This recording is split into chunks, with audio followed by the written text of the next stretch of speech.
seasoning purpose, you need to dip the utensils for 24 hours into the water, and then after 24 hours take them out and keep them out in the sun to dry up.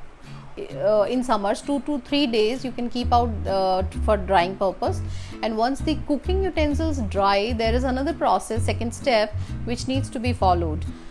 After the drying purpose, the cooking utensils are to be massaged with oil, with mustard oil, with a pinch of turmeric powder, and you need to apply the turmeric powder and that paste all inside and outside the cooking pots, even on the lid.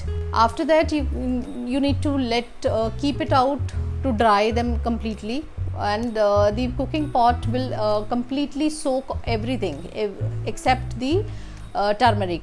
We use turmeric just for the antibacterial purpose, and the mustard oil ensures that it gets into the parts of the clay, and it ensures that when you cook it doesn't absorb much oil.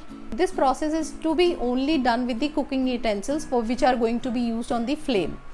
For non-cooking utensils, only the first part needs to be followed.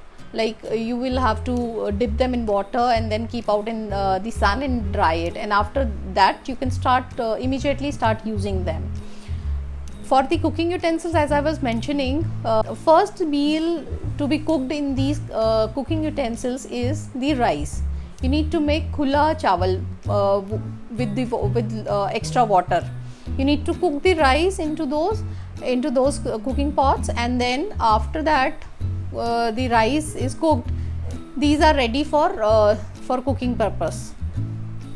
So we don't recommend to cook dry saute kind of vegetables in the new utensils. Once your cookware is fully seasoned, then only you can try out to make the dishes which are like oil dry saute kinds.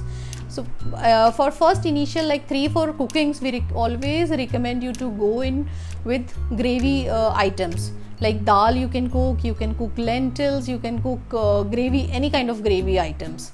If you will follow this seasoning part, your pots will never get cracked.